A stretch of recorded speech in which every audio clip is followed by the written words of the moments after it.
नाज़रीन अस्सलाम वालेकुम। ज़ेड न्यूज़ के ख़बरनामे में आपका इस्तक़बाल है। मैं सलमान ख़ान। आगे बढ़ने से पहले सुर्खियों पर नज़र डालते हैं। फ़ोन टैपिंग मामले पर वज़ीर पूनम प्रभाकर का बयान। कहा, इस मामले में कानून खुद अपना काम करेगा, ये कोई ज़ाती दुश्मनी नहीं। के चंद्रशेखर राव को वाज़ेह करना चाहिए कि SIT की पूछताछ के दौरान क्या बातचीत हुई। फ़ोन टैपिंग केस पर के कविता का बयान। वज़ीर पोंगुलेटी श्रीनिवास रेड्डी ने सेक्रेटरीट में INPR की नई वेबसाइट की इजरा के मौके पर तेज़ रफ्तार और टेक्नोलॉजी पर मबनी मौसूलात पर दिया जोर। गुज़िश्ता 4 माह से तकरीबन 1000 AM और मौजूदन के वाजिबुल अदा तनख्वाहें जारी नहीं हुए। मौलाना खैरुद्दीन सूफी और दीगर की वक्फ बोर्ड के CEO से मुलाकात। Hyderabad police commissioner VC Sajjanar पर KTR की तनकीद। कहा, वो खुद को जज और ज्यूरी समझ बैठे हैं। मियाँपुर पुलिस की बरवक्त कार्रवाई। बच्चे को 2 घंटे के अंदर तलाश करते हुए अहले खाना के कर दिया गया हवाले। निज़ामाबाद के बोधन में केनाल से बच्ची की लाश बरामद। सरपंच इंतखाबात के लिए बाप ने 2 बच्चों की पॉलिसी के तहत नाअहली से बचने के लिए बच्ची को फेंक दिया था केनाल में। नलगुंडा जिले में रेवेन्यू हुकाम को ACB ने 20,000 रुपये रिश्वत लेते हुए रंगे हाथों कर लिया गिरफ्तार। तेलंगाना के वज़ीर पूनम प्रभाकर ने कहा कि तेलंगाना के सियासी कायदीन और इनके अहल खाना के फ़ोन टाइप करना एक निहायत ही घिनौना जुर्म है। उन्होंने वाज़ेह किया कि कानून अपना काम खुद करेगा और इस मामले में किसी किस्म की ज़ाती दुश्मनी, इंतकामी कार्रवाई या साजिश का कोई सवाल ही पैदा नहीं होता। वज़ीर ने कहा कि अगर किसी ने कोई गलती की है तो इसे तफ्तीश के दौरान अपनी बेगुनाही साबित करनी चाहिए। उन्होंने ज़ोर देकर कहा कि हुकूमत शफ़ाफ तहक़ीक़ात पर यकीन रखती है और क़ानून के दायरे में रहते हुए कसूरवारों के खिलाफ सख्त कार्रवाई की जाएगी। తెలంగాణ ఏర్పాటు అనేటువంటిదే సెల్ఫ్ రెస్పెక్ట్. తెలంగాణ పోరాటమే ఆత్మ గౌరవం. అటువంటి తెలంగాణ సకల జనులు పోరాడి సాధించుకున్న తర్వాత మరి తెలంగాణ ప్రజలపైననే, తెలంగాణ రాజకీయ నాయకులపైననే, తెలంగాణ అధికారులపైననే, వారి కుటుంబ సభ్యులను సైతం వదలకుండా ఫోన్ ట్యాపింగ్ చేయడం అనేటువంటిది అతి నీచమైన నేరం.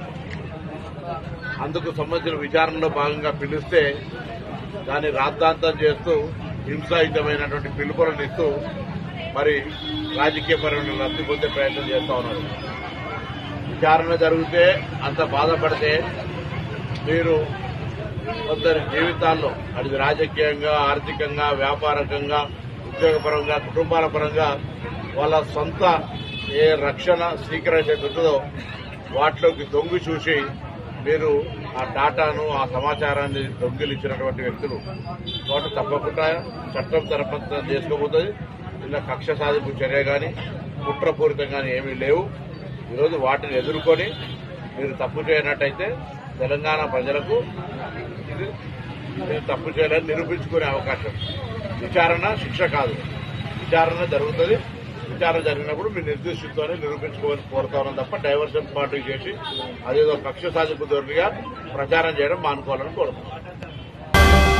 फ़ोन टाइपिंग केस पर रद्दअमल जाहिर करते हुए कलवा कुंटला के कविता ने कहा कि साबिक वज़ीर अलावा BRS के सरबराह के चंद्रशेखर राव को वाज़ेह करना चाहिए कि SIT की पूछताछ के दौरान क्या बातचीत हुई। उन्होंने कहा कि 2 साल गुजरने के बावजूद तहक़ीक़ात किसी नतीजे पर नहीं पहुँचे, इसलिए जाँच में तेज़ी लाई जाए और कसूरवारों को सज़ा दी जाए। कविता ने कहा कि SIT तहक़ीक़ात पर तनक़ीद मुनासिब नहीं है और अगर इन्हें तलब किया गया तो वो SIT के सामने पेश होंगे। उन्होंने शुबा जाहिर किया कि इनका और इनके शोहर का फ़ोन टाइप किया गया। उन्होंने मुतालबा किया कि फ़ोन टाइपिंग केस की मुकम्मल और शफ़ाफ तहक़ीक़ात की जाए। బ్రదర్, మన ఏం జరిగిందో నాకు తెలియదు. చట్టానికి ఎవరు కూడా అతీతులు కాదనడానికి మాత్రం మనము ఆలోచన చేసుకోవాలి. సేమ్ థింగ్ నిన్న కేసీఆర్ గారిని ఫోన్ ట్యాపింగ్ పిలిచిన తర్వాత కూడా మళ్ళా వర్కింగ్ ప్రెసిడెంట్ KTR గారు మాట్లాడుతూ అనేకమైన అంశాలు చెప్పారు. విచారణకు పిలవడం నేరము, ఘోరము అన్నట్టుగా మాట్లాడినారు. నేనేమంటున్నా, ప్రజా జీవితంలో ఉన్నప్పుడు అనేకమైన అంశాలు ఉంటాయి, వాటి కాన్సిక్వెన్సెస్ ఫేస్ చేయాల్సి వస్తుంది. సో ట్రాన్స్పరెంట్గా విచారణ కొనసాగడానికి అందరం కూడా సహకరించి ఈ అంశాన్ని ఎంత తొందరగా క్లోజ్ చేస్తే అంత మంచిది. Thank you.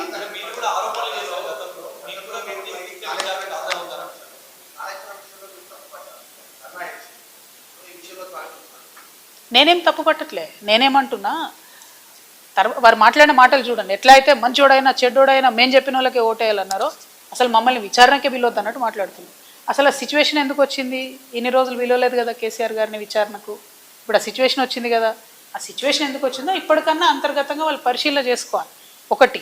రెండు, ఒకవేళ పిలిచిండ్రు అనుకోండి విచారణకు, పోక తప్పదు. ఇప్పుడు రేపు నన్ను పిలిచినా పోతా. నన్ను కూడా అప్పుడు ఈడీ సిబిఐ పిలిస్తే పోతే కదా. నేను చేసినా నేరం చేయలేదా అనేటటువంటిది నేను చేయలేదని నా మనసుకు తెలుసు, కానీ అది ప్రూవ్ అవ్వాలి కదా. ఇప్పుడు కూడా అదే జరుగుతుంది. సో చట్టానికి అందరం కూడా సహకరించాలి. పిలిచినప్పుడు పోతాం. కాకపోతే ఆ యొక్క ఆలోచన విధానం ఏదైతే ఉన్నదో అందులో మార్పు రానంత కాలం బీఆర్ఎస్ పార్టీని మాత్రం ఎవడు కూడా బాగు చేయలేదు.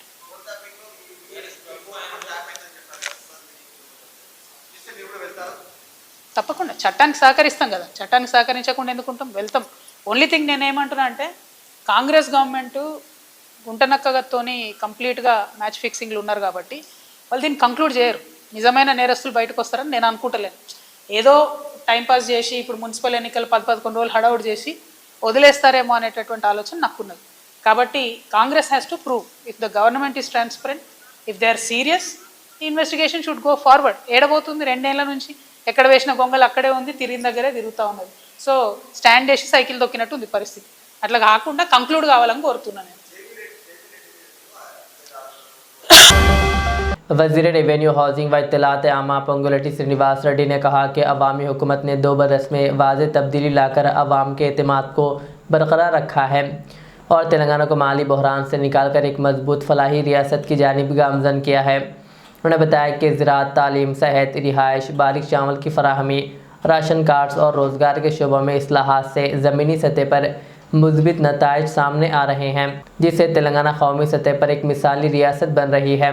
सेक्रेटरीट में जदीद तकाज़ों से हम आहंग महकमे इत्तलात आमा INPR की नई वेबसाइट के इदरा के मौके पर वज़ीर ने तेज़ रफ्तार और टेक्नोलॉजी पर मबनी मवासिलात पर जोर दिया।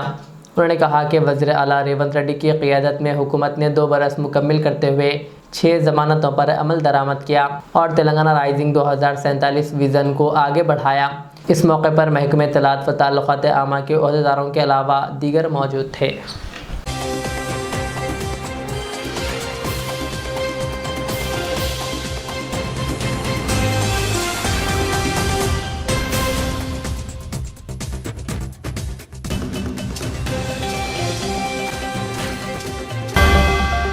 बीआरएस के वर्किंग सदर KTR ने फ़ोन टैपिंग केस में Hyderabad police commissioner VC Sajjanar पर सख्त तनकीद करते हुए कहा कि वो ख़ुद को जज और जेवरी समझ बैठे हैं। उन्होंने कहा कि यह महज एक मुबैना मामला है जिसका फ़ैसला अदालत में होना चाहिए, मगर SIT की जानिब से दिए गए बयानात हद से तजावुज़ है।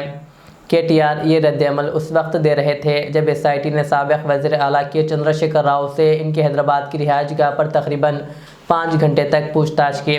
KTR ने कहा कि BRS हुकूमत के दौर में किसी भी किस्म की गैरकानूनी फ़ोन टाइपिंग नहीं हुई और ये पूरी कार्रवाई कांग्रेस हुकूमत की सियासी इंतकामी कार्रवाई और उन्होंने इल्ज़ाम आयद किया कि 2 बरसों से सिर्फ अफवाहें और मनगढ़ंत बातें फैलाई जा रही है, जबकि KCR ने आइन और क़ानून की बालादस्ती के एहतराम में मुकम्मल ताउन किया। उन्होंने उम्मीद ज़ाहिर की है कि ये तहक़ीक़ात आखिरकार सियासी इल्ज़ामात का ख़ात्मा साबित होगी।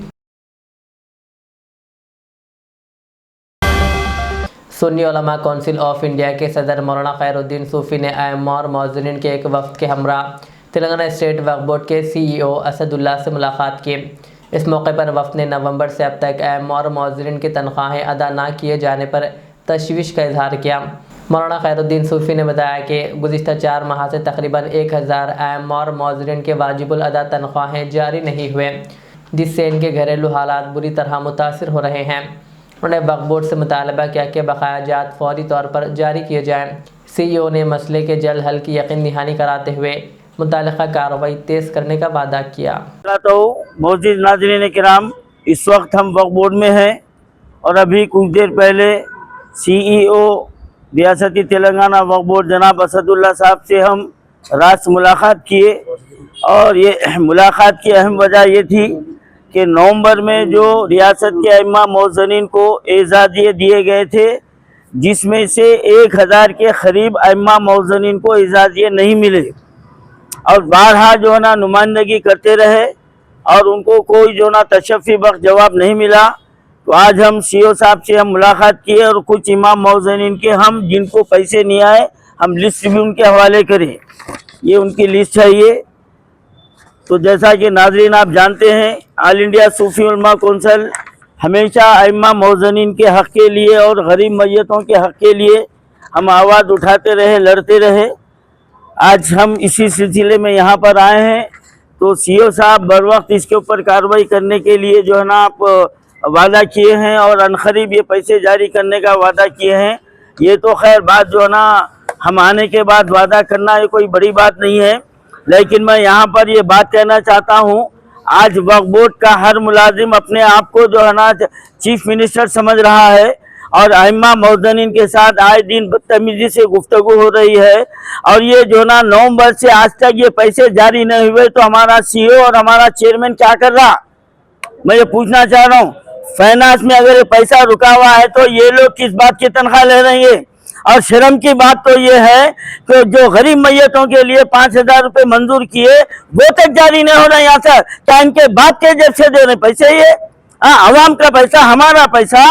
और गरीब मैयतों के लिए साबिका चेयरमैन हमारे सलीम साहब जो है ना मंजूर करके गए और फोन करे तो बोलते बजट नहीं है, मैं उम्रे में हूँ। अरे तू उम्रे में जा, जहन्नुम में जा, मैयत घर में पड़ी हुई है, तेरा काम है पैसे ला के देना।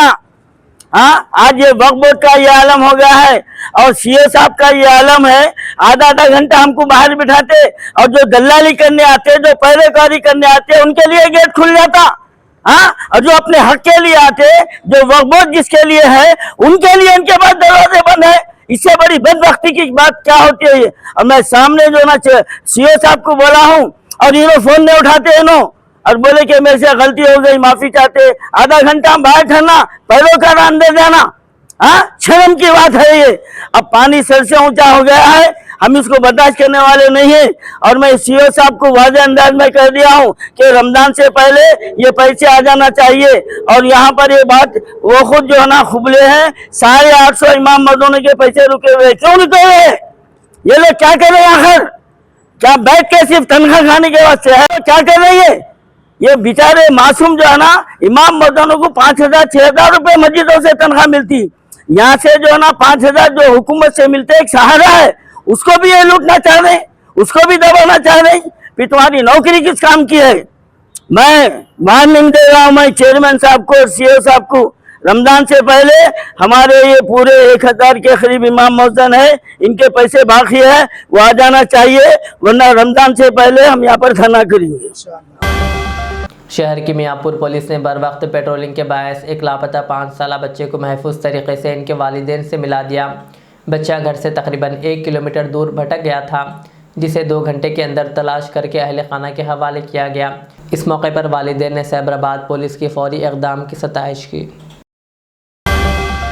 शब बारात के मौके पर मौलाना मोहम्मद रियाज अहमद खादिर उसामी डायरेक्टर रियाजुल उलूम व रियाज इस्लामिक स्कूल का खुसूसी खिताब इंशाअल्लाह मस्जिद महमूदा शास्त्रीपुरम मेलारदेफपल्ली में मुनक़िद होगा। नमाज इशा ठीक 9 बजे अदा की जाएगी। मौलाना मोहम्मद रियाज अहमद ने शब बारात से मुताल्लिक़ अहम पैगाम अपने व्हाट्सएप चैनल पर शेयर करते हुए कहा कि मौलाना आकिल रहमतुल्लाह अलैह शब बारात के मौके पर होने वाले खुराफात का जिक्र करते हुए फरमाते हैं कि इस मुबारक रात को खेल तमाशों और गैर ज़रूरी सरगर्मियों से बचते हुए खामोश इबादत, तौबा व इस्तिग़फ़ार में गुजारें। मरहूमीन की ख़बरों से इबरत हासिल करें, अपनी मौत को याद रखें और इस्लाह ज़िंदगी का अज़्म करें। उन्होंने वाज़ेह किया कि शब बारात की असल रूह आजिज़ी, सच्ची तौबा और अल्लाह से क़ुर्ब है, ना कि शोर व हंगामा और रस्म रिवाज। Telangana anti corruption bureau ACB ने नलगुंडा ज़िले के एक मंडल में कार्रवाई करते हुए मंडल रेवेन्यू इंस्पेक्टर को 2 फरवरी को MRO दफ्तर में 20,000 रुपये रिश्वत लेते हुए रंगे हाथों गिरफ्तार कर लिया। मंडल रेवेन्यू इंस्पेक्टर ज़मीन की तफसीलात की बहाली से मुताल्लिक़ दरख्वास्त को आगे बढ़ाने के लिए रिश्वत तलब कर रहा था। ACB हुक्काम ने रिश्वत की रकम कब्ज़े में ले ली और गिरफ्तार अफसर को खुसूसी ACB अदालत हैदराबाद में पेश किया गया, जबकि मामले की तफ्तीश जारी है। जहीराबाद के फैयाज नगर, जमजम कॉलोनी और Shri Ramnagar colony ward number 21 की आवाम ने आज मीडिया से बातचीत करते हुए कहा कि गुज़िश्ता 15 वर्षों से इलाके में बुनियादी सहूलतों का फुक़दान था। कांग्रेस पार्टी इंचार्ज मोहम्मद गौस की कोशिशों से वार्ड नंबर 21 में नई CC रोड और ड्रेनेज के काम मुकम्मल हो रहे हैं, जिस पर आवाम ने खुशी का इजहार किया। और मोहम्मद गौस को बल्दी इंतखाबात में कामयाब बनाने की ख्वाहिश जाहिर की। अवाम ने बताया कि डॉक्टर ए चंद्रशेखर साबिक वज़ीर व ज़हीराबाद असम्बली इंचार्ज और सुरेश कुमार शेटका रुकन पार्लियामेंट ज़हीराबाद की रहनुमाई में म्यूनसिपालिटी के तहत इन कॉलोनियों में तरक्याती काम जारी है। मोहम्मद गौस कांग्रेस पार्टी सदर वार्ड नंबर 21 की क़ियादत में कामों का बाज़ाब्ता आगाज़ हो चुका है, जिस पर रिहायशियों ने तवील अरसे से ज़ेर इल्तवा नकासी आपके मसाइल के हल करने पर कांग्रेस का शुक्रिया अदा किया। अस्सलाम वालेकुम, मेरा नाम मोहम्मद गौस है। मैं एक वोटर्स हूँ वार्ड नंबर 21 और हम चाह रहे हैं कि ये हमारे गौस भाई ये 21 नंबर से काउंसलर के लिए ठहरे हुए हैं। इनके क्या है वो हम वोटर्स है, हम भी क्या है पूरे महिलेदार वोटर्स सपोर्ट कर रहे हैं उनको। और हमारे एरिया को 5 एरिया कनेक्टमेंट में है, तो हम भी क्या चाह रहे हैं हमारे वोटर्स से हमारे गौस भाई के हाथ मजबूत करिए और जो एरिया में जो काम बाकी है इंशाल्लाह हम गौस भाई को भरपूर मेजॉरिटी से लाके इंशाल्लाह उनको कामयाब करके हमारे कामा निकालेंगे और पूरे कामा करेंगे। क्यों बोले तो 10 साल की हुकूमत में तो कोई कामा नहीं हो कि कोई इंचार्ज के हाथ पे कोई काम नहीं हुआ। जो भी है हमारे गौस भाई की सदारत में ऑलरेडी उन्होंने इंचार्ज बनने के बाद नालियाँ बने और घर के सहूलत के लिए हर चीज़ को आगे उन्होंने एक्सेप्ट कर रहे हैं। तो हम क्या चाह रहे हैं कि आवाम से अपना कीमती वोट भारी से भारी मेजॉरिटी गौस भाई को दे के उनके हाथ मजबूत करिए और अपने जो भी है कामा गौस भाई को बता के, और हम भी इसमें ज़िम्मेदार रहेंगे। पूरे महल्ले का हर वोटर्स उसमें ज़िम्मेदार रहेगा। हर ज़िम्मेदार जाके गौस भाई को पूछेंगा भाई हमारे महल्ले के कामा, रोड़ा के कामा और हमारे गली में राशन की और ऑनलाइन हर सहूलत के वास्ते गौस भाई से अपील करेंगे। भरपूर मेजॉरिटी लाने के बाद हम सारी चीज़ें कर सकते हैं। ये सारी चीज़ें कब होती हैं बोले तो हम गौस भाई को भरपूर मेजॉरिटी से लाने के बाद होते हैं। क्यों बोले तो हमारा वोट अगर वेस्ट चले जाएगा तो और 5 साल तक हम लोग खाली लोगों को घूरते बैठेंगे, खाली बाहर की बस्ती को घूरते बैठेंगे और हमारा कोई काम नहीं होगा, कोई हमारी सुनेंगे नहीं। अब हमारा मौका अच्छा है, हम गौस भाई को मजबूत करे हुए हैं। हमारे यहाँ के पूरे वोटर्स नौजवान कमेटी पूरी एक हो चुकी है। हम चाह रहे हैं कि हमारे सपोर्ट दीजिए और हमारे पूरे कामा लिए गौस भाई को अच्छी से अच्छी मेजॉरिटी से जिता दीजिए। गुजारिश करना चाह रहा हूँ कि अपना कीमती वोट गौस भाई को दीजिए, कांग्रेस पार्टी। हम जबनम कॉलोनी के हैं, क्या बोलना है, रोड़ा नहीं है, रोड़ा डालना है। नालियाँ नहीं थे, नालियाँ आ गए, अब रोड होना है हमारे को और कुछ भी नहीं। अब जिताना है तो गौस को जिताना है, गौस करती बोलते तो गौस करती बोल रही, जिताना है गौस को। आप लोग वोट देने के वास्ते हाँ सब मिल के देंगे गली वाले? हाँ देंगे, अच्छा करे तो देंगे। हाँ और आगे और क्या क्या काम है? आगे जो काम आ रहा तो वो करती बोले तो करा दे हमारा काम। हमारे को पेंशन नहीं बने अभी तक, पेंशन बनाती बोलती बना दे। 21 नंबर वार्ड? हाँ वहाँ के छे। मेरा नाम सैयद सज्जाद है, वार्ड नंबर 21 से मैं बोल रहा हूँ।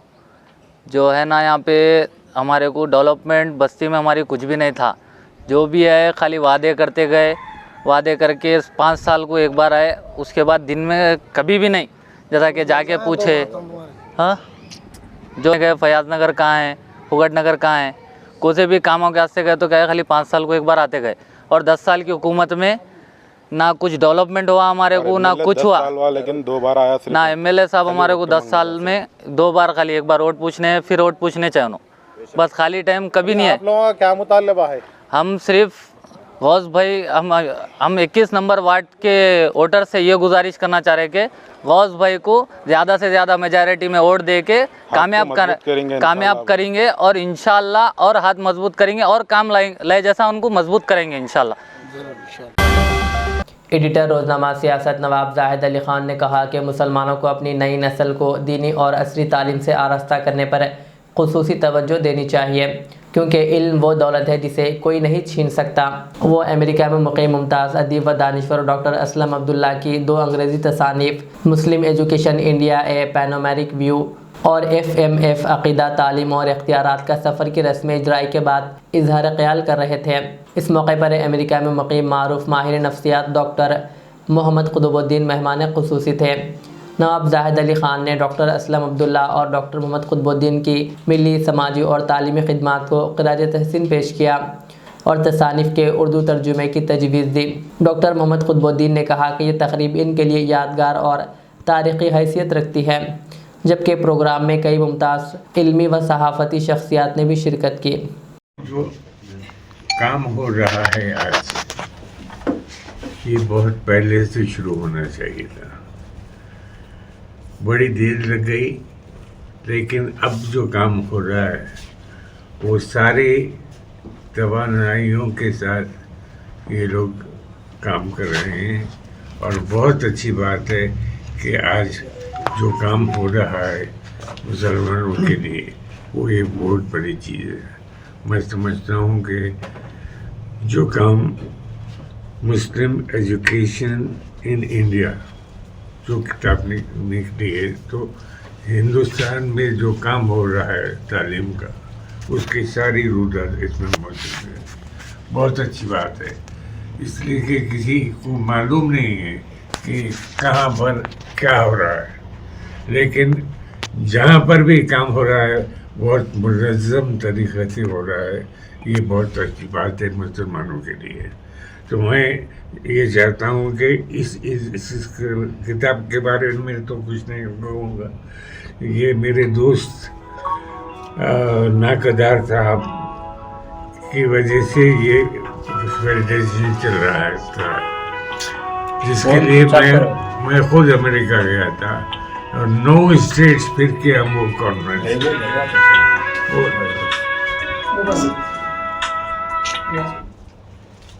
वो फिर के ये काम देखे हैं। और मुझे खुशी है कि हैदराबाद में जो कॉन्फ्रेंस हुई थी उसकी सदारत मैं किया था, और बहुत अच्छे पैमाने पर चंद्रबाबू नायडू उसमें शरीक थे। तो जो काम हैदराबाद में हो रहा है उससे उनको वाकिफ कराया गया। तो मैं समझता हूँ कि ये बात अमेरिका तक पहुँची थी, और अमेरिका में भी सबको इस बात से वाकिफ हुए थे कि किस तरह हैदराबाद में काम हो रहा है। मैं समझता हूँ कि जितना काम मुनज़्ज़म तरीके से हैदराबाद में हो रहा है, शायद हिंदुस्तान में किसी और जगह वो काम हो रहा है। और यूँ तो तालीम के मैदान में बहुत सारे इदारे हैं, लेकिन इदारों में जो काम हो रहा है वो बड़ी बात है। और अब्दुल सलाम, डॉक्टर असलम अब्दुल्ला साहब जो काम किए हैं, मैं समझता हूँ कि ये एक अनोखा काम है, इसलिए हमको सबको उसकी सराहना करनी चाहिए। तो उसके बेड़ा जो उठाए हैं हमारे डॉक्टर साहब उठाए इसको पहुँचाने के लिए, तो बहुत बड़ी बात है। कोई एक आदमी भी अगर इस चीज़ को उठा रहा है तो इसकी बड़ी अहमियत होती है। और ये डॉक्टर साहब मेरे दोस्त हैं। मैं जब भी आते हैं अमेरिका से तो दफ्तर से आदत दूर रहते हैं, और वहाँ के हालात से वाकिफ होते हैं, कराते हैं हमको, और हम उनको हैदराबाद के हालात से वाकिफ कराते हैं। ये बड़ी बात है। ये मैसेंजर ऑफ पीस है हैदराबाद के लिए, और पीस का काम करते हैं। क्योंकि मैं खुद नारायणपेट गया था, नारायणपेट में डॉक्टर साहब की इतनी अहमियत है। इससे पहले जब गुजरात के फसाद दादा में वहाँ से सब लोग भाग के आए थे, तो सबसे ज़्यादा लोग गुजरात के नारायणपेट से गए थे, और वहाँ से मैं जाके खुद उनको अवार्ड्स दे के आया, उनको पैसे दे के आया कि वो काम जो गुजरात में कर रहे थे वो नारायणपेट में शुरू करें। महाराष्ट्र की एक 6 साला बच्ची की लाश तेलंगाना के ज़िले निज़ामाबाद के बोधन के केनाल से बरामद हुए। तफसीलात के मुताबिक महाराष्ट्र के ज़िले केरूर से ताल्लुक़ रखने वाली एक 6 साला बच्ची प्राची की लाश तेलंगाना के ज़िले निज़ामाबाद में बोधन केनाल से बरामद हुई। पुलिस के मुताबिक ये एक दिल दहलाने वाला कत्ल का वाक़या है, जिसमें इल्ज़ाम है कि बच्ची के वालिद पांडू रंगा ने मुबैना तौर पर इलेक्शन क़वानीन की वजह से नाअहली के खौफ में अपनी ही बेटी को नहर में फेंक दिया। वाक़या उस वक्त मंजर आम पर आया जब बच्ची की लाश नहर में तैरती हुई मिली, और तफ्तीश में चौंका देने वाले इंकशाफात सामने आए। पुलिस का कहना है कि मुलजिम गाँव के सरपंच इलेक्शन लड़ने का ख्वाहिशमंद था, ताहम 2 बच्चों की पॉलिसी के तहत नाअहली से बचने के लिए पहले गोद देने और रिकॉर्ड में रद्दोबदल की कोशिश की गई, जो नाकाम रही। बाज़ मुलजिम मुबैना तौर पर बच्ची को साथ लेकर निज़ामाबाद आया और वारदात अंजाम दी। पुलिस ने मामला दर्ज करके तहकीक़ात तेज़ कर दी है। इस सिलसिले में Nizamabad commissioner of police Sai Chaitanya IPS ने मीडिया को तफसीलात बताई। यह वाक़या समाज में बढ़ते हुए तशद्दुद के खिलाफ संगीन सवालात खड़े करता है। ఏంటంటే వీళ్ళ తండ్రి కొండమంగళే పాండురంగ అనే అతను ముగ్గురు పిల్లల తండ్రి. అతను ఆ గ్రామంలో కొరూరు గ్రామంలో విరాట్ అనే సెలూన్ నడుపుతూ ఉండేవాడు. అదే సెలూన్కి గణేష్ షిండే అని ప్రస్తుతం సర్పంచ్ ఆయన రెగ్యులర్గా వస్తుండేవాడు. వీళ్ళ డిస్కషన్లో ఏంటి అంటే ఒక 6 నెలల్లో మహారాష్ట్రలో గ్రామ పంచాయతీ ఎలక్షన్స్ ఉన్నాయి. కానీ ఎలక్షన్స్లో పోటీ పడాలి అంటే 2 పిల్లలే ఉండాలి అనే ఒక నియమం ఉంది. అయితే ఈ పాండురంగ అనే అతనికి 3 పిల్లలు ఉన్నారు. ఎట్లయినా ఒక పిల్లల్ని తగ్గించుకుంటే వాళ్ళు పోటీ పడే అవకాశం ఉందనే దాంట్లో చాలా ముందటి నుంచి చాలా ప్రయత్నాలు చేశారు. ఫస్ట్ వేరే వాళ్ళకి దత్తత ఇవ్వడానికి ట్రై చేశారు. వేరే వాళ్ళ దగ్గర పెంచడానికి కూడా బాగా ప్రయత్నం చేశారు. పూణే కార్పొరేషన్ ఆఫీస్ కూడా వెళ్ళి ప్రయత్నం చేశారు. అయితే వాళ్ళ ఏవి ఫలించకపోయేసరికి ఎట్లయినా గెలవాలంటే 2 పిల్లలే ఉండాలని నియమాన్ని దృష్టిలో పెట్టుకొని ఈ పాండురంగ అనే అతను గణేష్ షిండే యొక్క ప్రోత్బలంతో తన యొక్క బైక్ MH26BY7495 అనే బైక్లో తన పెద్ద కూతురైన ప్రాచీని ఇక్కడ తీసుకురావడం జరిగింది. తీసుకొచ్చి నిజామాబాద్ తీసుకొచ్చి ఇక్కడ అంబం దుబ్బదండా నుంచి అంబం వెళ్ళే దారిలో పాపని నిజాం సాగర్ కెనాల్లో తోసేసి వెళ్ళిపోవడం జరిగింది. వెళ్ళిపోయి ఇన్ని రోజులు దాక్కున్నాడు. మనకి ఇన్ఫర్మేషన్ మీద ఇవాళ అతను పట్టుకోవడం జరిగింది.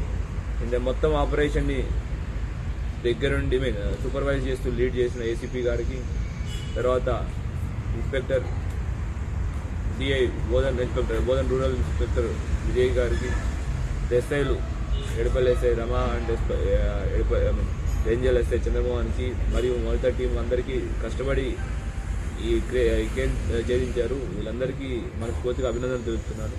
అట్లానే మీడియా మిత్రుల ద్వారా అందరికీ విజ్ఞప్తి, ఎవరో చెప్పారు లేదంటే క్రిమినల్ యాక్టివిటీస్ ద్వారా ఎటువంటి పదవిని పొందలేరు, ఒకవేళ ఎటువంటి యాక్టివిటీస్ చేస్తే గ్యారంటీ కటకటాలు పాలవుతారు. Thank you. జై హింద్. म्यूनसिपल इंतखाबात के मौके पर वनापट्टी शहर के वार्ड नंबर 13, 14 और 17 में आज सुबह की सैर के दौरान रुकन असम्बली टी मेगा रेड्डी ने इंतखाबी मुहिम चलाई। वार्ड्स में पहुंचने पर मुकामी अवाम ने इनका शानदार इस्तकबाल किया। बादशाह रुकन असम्बली ने घर घर जाकर अवाम से अपील की है कि हाथ के निशान पर वोट देकर कांग्रेस पार्टी के उम्मीदवारों को भारी अक्सरियत से कामयाब बनाएं। उन्होंने कहा कि तेलंगाना में इंदिरम्मा राज के बाद वनापट्टी शहर में नुमायां तरक्की हुई है, जहां गरीबों के लिए इंदिरम्मा मकानात, राशन कार्ड्स, मुफ्त बिजली, ख़वातीन सेल्फ हेल्प ग्रुप्स को बगैर सूद कर्जे और नौजवानों को रोज़गार जैसे फलाही इक़दाम नाफिज किए गए हैं। అందరికీ నమస్కారం. ఈరోజు వనపర్తి మున్సిపాలిటీలో 13వ వార్డులో రామ్నగర్ కాలనీలో మేము ఎన్నికల ప్రచారం నిర్వహిస్తున్నాం. ఇక్కడ మా కాంగ్రెస్ అభ్యర్థిగా పరశురామ్ గారు పోటీ చేస్తున్నారు. దానితో పాటు మా మాజీ మున్సిపల్ చైర్మన్ మహేష్ గారు, మా కాంగ్రెస్ నాయకులందరూ, నాకు శ్రీనివాస్ గారు, మిగతా మేమందరం గల్లీ నీళ్లు తిరుగుతున్నాం. దానిలో భాగంగానే ఈ వనపర్తి ప్రజలు, 13వ వార్డు ప్రజలు అందరూ కాంగ్రెస్ పార్టీని ఆశీర్వదించడానికి, దీవించడానికి రెడీగా ఉన్నారు. ఎందుకంటే వనపర్తి పట్టణంలో అంతకుముందున్న ప్రభుత్వం, BRS ప్రభుత్వం, అంతకుముందు అభివృద్ధి పేరు మీద ధ్వంసం చేసి 4 చెరువు కట్టలు, collectorate, SP office, main road మీద ఒక డివైడర్ కట్టి అదే డెవలప్మెంట్ అనుకున్నారు. అది కాదు డెవలప్మెంట్, గల్లీ నుంచి స్టార్ట్ కావాలి. ఇందిరమ్మ రాజ్యం, రేవంత్ రెడ్డి గారి సర్కారు, కాంగ్రెస్ పార్టీ ప్రజాప్రభుత్వంలో గల్లీలో ఎలక్ట్రికల్ సమస్యలు ఏమున్నాయి, వాటర్ సమస్యలు ఏమున్నాయి, సీసీ రోడ్లు ఏమున్నాయి, డ్రైన్లు ఏమున్నాయి. దాదాపు ఇప్పటికి మేము 50 కోట్లతో 2 ఏళ్ళలో చేసినాం. మళ్ళీ ఒక 234 కోట్లతో ప్రపోజల్ పంపించినాం. గౌరవ ముఖ్యమంత్రి గారి దగ్గర ఉన్నాయి. ఈ 3 ఏళ్లలో వనపర్తి మున్సిపాలిటీని ఆదర్శంగా, మోడల్గా తీర్చిదిద్దే బాధ్యత మేము తీసుకుంటాం. అది ప్రజలకు చెప్తున్నాం. వాళ్ళకి చాలా చిరకాల సమస్యలు, రేషన్ కార్డు కానీ, సన్న బియ్యం కానీ వాళ్ళందరికీ అరేంజ్ చేస్తున్నాం. దాంతోపాటు 200 యూనిట్ల వరకు 0 బిల్ ఇచ్చున్నాం. ఇట్లా వాళ్ళకి కావాల్సిన, వనపర్తి ప్రజలకు కావాల్సిన అన్నీ చేసినాం. అన్నిటికంటే ముఖ్యంగా వనపర్తి ప్రజలు ప్రశాంతంగా ఎవరి పని వాళ్ళు చేసుకొని, ఎవరి వ్యాపారం వాళ్ళు చేసుకుంటున్నారు. అంతకుముందు అంత ధ్వంసం చేసింది అభివృద్ధి పేరు మీద. ఇప్పుడు చాలా బాగా నడుస్తుంది. ఈ మధ్యన ఇంకొక ముఖ్య విషయం, మొన్న మాజీ మంత్రి వీరేందర్ రెడ్డి గారు 1-2 వ్యాఖ్యలు చేస్తున్నాడు. వనపర్తి జిల్లాకు సంబంధించి వనపర్తి జిల్లాను తెలంగాణ రాష్ట్రం మా సీఎం గారు పొంగులేటి గారు చెప్పింది జిల్లాల పునర్వ్యవస్థీకరణకు జిల్లాల రద్దుకు తెలియని సన్యాసులు కొంతమంది నోటికి వచ్చినట్టు మాట్లాడుతున్నారు. ఆ వనపర్తికి సంబంధించి లేదా వేరే జిల్లాలకు సంబంధించి ఎగ్జాంపుల్ వనపర్తి నియోజకవర్గం ఉంది. అడ్డాకల్ మండలం 4 ఊర్లు తీసుకెళ్ళి మావినారు, మూసాపేట మండలం ఒక విలేజ్ తీసుకెళ్ళి మావినారు. అక్కడ ఇంకా అట్లా ఎగ్జాంపుల్ చెప్పాలంటే కొడంగల్ మా ముఖ్యమంత్రి గారు 3 కలెక్టర్లకు మాట్లాడారు. అట్లా వనపర్తి జూపల్లి కృష్ణారావు గారు 2 కలెక్టర్లతో మాట్లాడారు, శ్రీహరి గారు 3 కలెక్టర్లతో మాట్లాడారు. దాన్ని సెట్ చేసేసి ఆ నియోజకవర్గాల పునర్వ్యవస్థీకరణ చేసి ఇవన్నీ చేయాలనేది. आखिर में सुर्खियां और एक बार फोन टैपिंग मामले पर वजीर पूनम प्रभाकर का बयान, कहा इस मामले में कानून खुद अपना काम करेगा, ये कोई जाती दुश्मनी नहीं। के चंद्रशेखर राव को वादे करना चाहिए कि एसआईटी की पूछताछ के दौरान क्या बातचीत हुई। फोन टैपिंग केस पर के कविता का बयान।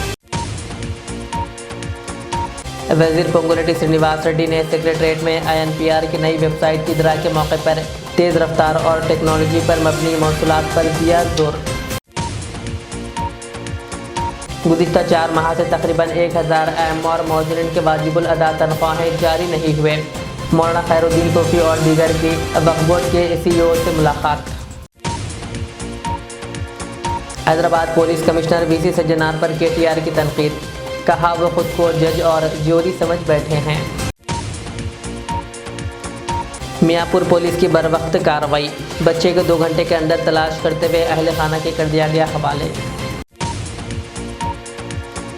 निज़ामाबाद के बोधन में केनाल से बच्ची की लाश बरामद।